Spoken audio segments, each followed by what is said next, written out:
जनसभा को संबोधित कर रहे हैं, क्या कुछ कह रहे हैं आपको सुनवाते हैं। बंदे बंदे बंदे।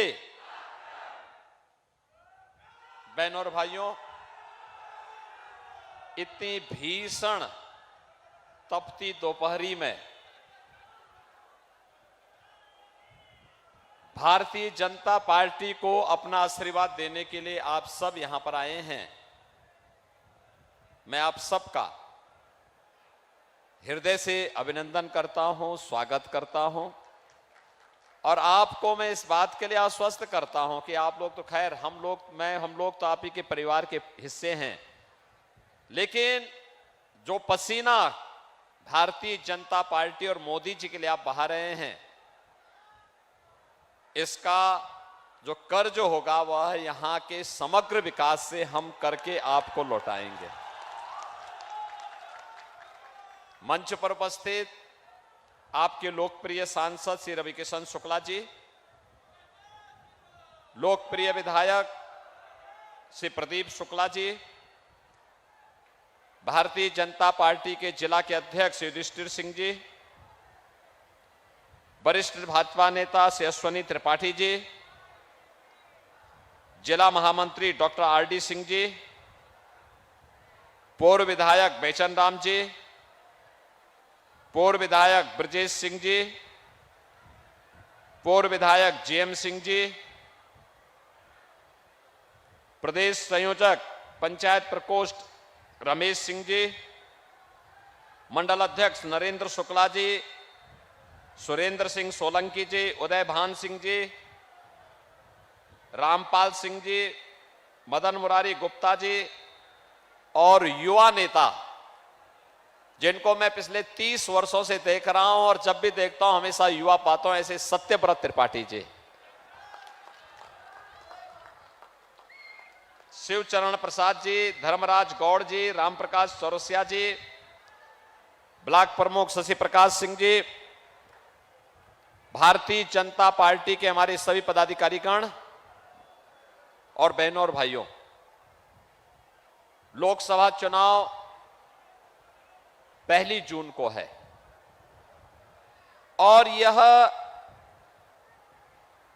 7 चरणों में होने वाले चुनाव का अंतिम चरण है।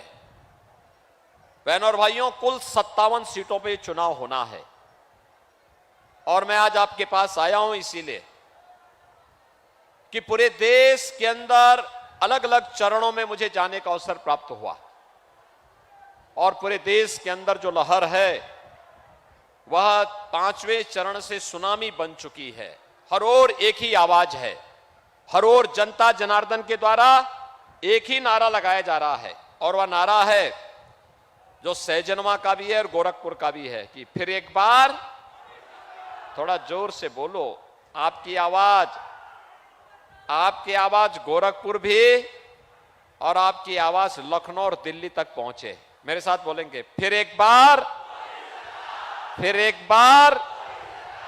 और अब की बार। देश के अंदर लोग पूछते हैं 400 पार कैसे होगा, तो जनता जनार्दन कहती है, जनता जनार्दन ही जवाब दे देती है। वो कहती है जो राम को लाए हैं हम उनको लाएंगे। कितने लोग हैं यहां पे जो अयोध्या राम मंदिर दर्शन करने के लिए गए? सहजनवा पूरा ही जा चुका है, लेकिन जो बचे होंगे, मैं प्रदीप शुक्ला जी से कहूंगा कि चुनाव के बाद गर्मी थोड़ा ठीक हो जाए तो एक बार सहजनवा विधानसभा को पूरा ही दर्शन करवाने के लिए अयोध्या लेके जाना। आज आपने देखा होगा एक नई अयोध्या के दर्शन हो रहे हैं। नई अयोध्या है तो नया गोरखपुर भी है और नया गोरखपुर है तो नया सहजनवा भी है। 4 लेन की सड़कें, ओवरब्रिज, नई नई फैक्ट्रियां, स्टेडियम और आज के दिन पे क्या नहीं है आपके पास। एम्स गोरखपुर में फर्टिलाइजर कारखाना चालू हो गया है। बहनों और भाइयों, जो कुछ भी इस सहजनवा ने मांगा, यहीं बगल में अटल आवासीय विद्यालय है, निराश्रित बच्चों के लिए, गरीब बच्चों के लिए, श्रमिकों के बच्चों के लिए। एक बार अटल आवासीय विद्यालय में थोड़ा जाकर के देखो क्या सुविधाएं हैं। ऐसे विद्यालय हर ब्लॉक खंड स्तर पर हम लोगों को खोलने हैं, जिससे हर बच्चे को हम योग्य बना सकें और वह प्रदेश और देश के विकास में अपना योगदान दे सके। तो बहनों और भाइयों, मैं यही कह रहा था, अयोध्या एक नई अयोध्या है। ऐसे लगता है जैसे प्रभु राम साक्षात विराजमान होकर के अपना आशीर्वाद बरसा रहे हो। बहनों और भाइयों, अयोध्या में रामलला विराजमान हुए, यह सच है, मोदी जी का नेतृत्व है, लेकिन पुण्य के भागीदार तो आप सब हैं, क्योंकि मोदी जी को भी और योगी जी को भी सत्ता आपने सौंपी है कमल चुनाव चिन्ह पर वोट देकर के। और अयोध्या में राम मंदिर का निर्माण लोक को बनाने के साथ साथ परलोक को सुधारने का भी एक माध्यम है। आप वर्तमान और भावी पीढ़ी को कह सकते हैं, अयोध्या में राम मंदिर तब बना था जब हम लोग जवान थे, जब हम अधेड़ थे, हम लोगों के सामने राम मंदिर बना है, हमने राम मंदिर बनाया है, ये भी आप बोल सकते हैं। और बहनों और भाइयों, परलोक में पूर्वजों के पास जब जाना होगा, वहां भी कह सकते हैं कि देखिए, आपके संकल्पों की पूर्ति करके हम आए हैं, अयोध्या में राम मंदिर का निर्माण करके आए हैं। 500 वर्षों में देश में एक ही नारा लगता था कि रामलला हम आएंगे, मंदिर वहीं बनाएंगे। लगभग 3.5 लाख हिंदू शहीद हुआ, लेकिन आजादी के पहले तो संभव नहीं था, आजादी के बाद भी कांग्रेस हो, समाजवादी पार्टी हो, बहुजन समाजवादी पार्टी हो, इन सब ने राम मंदिर के मार्ग में बाधाएं खड़ी की। ये नहीं बनने देते थे, और आज बन गया, तब भी किस प्रकार की अनलगल प्रलाप कर रहे हैं, कह रहे राम मंदिर बेकार बना है। कोई कहता राम मंदिर भारत के अंदर नहीं बनना चाहिए था। बहनों और भाइयों, राम मंदिर नहीं बेकार बना है, इनकी बुद्धि बेकार हो गई है, इसलिए राम मंदिर पर प्रश्न खड़ा कर रहे हैं। राम तो परमपिता परमेश्वर है, जो राम का नहीं, हमारे किसी काम का नहीं, जो राम का नहीं, वह हमारा किसी काम का नहीं। और यह काम मोदी जी ने कर दिया है रामलला को विराजमान करके, तो स्वाभाविक रूप से पुण्य के हम भागीदार बने। मोदी जी ने 10 वर्ष में देश की कायाकल्प की है। ये कायाकल्प दुनिया के अंदर भारत का सम्मान, भारत की सुरक्षा को पुख्ता करने का कार्य, विकास के बड़े बड़े कार्य, और गरीबों के लिए भी तमाम योजनाएं। हर गरीब को राशन मिल रहा है, 5 लाख रुपए का स्वास्थ्य बीमा भी सबको प्राप्त है। मोदी जी ने घोषणा की है 4 जून को फिर एक बार जब मोदी सरकार बनेगी, तो बहनों और भाइयों, 70 वर्ष से ऊपर के जितने भी बुजुर्ग होंगे, उन सबको प्रतिवर्ष 5 लाख रुपए की फ्री में उपचार का कार्ड उपलब्ध होगा। मोदी जी ने घोषणा की है 4 करोड़ गरीबों के मकान बनाए गए हैं, जितने बाकी बचे होंगे इनके भी मकान बनेंगे, कोई भी इनको मकान से वंचित नहीं कर सकता। बहनों और भाइयों, सुरक्षा भी, सम्मान भी, विकास भी, गरीब कल्याण भी, काशी में काशी विश्वनाथ धाम, अयोध्या में श्री राम जन्मभूमि में अयोध्या धाम एक बार फिर से हम सबको त्रेता युग की ओर ले जाने की स्थिति में है। बहनों और भाइयों, आज जब एक और भारतीय जनता पार्टी मोदी जी के नेतृत्व में आत्मनिर्भर और विकसित भारत के लिए कार्य कर रही है, वहीं दूसरी ओर ये समाजवादी पार्टी और कांग्रेस का गठबंधन भारत के विभाजन के लिए, भारत में आपस में बांटने के लिए तमाम प्रकार के षड्यंत्र कर रहा है।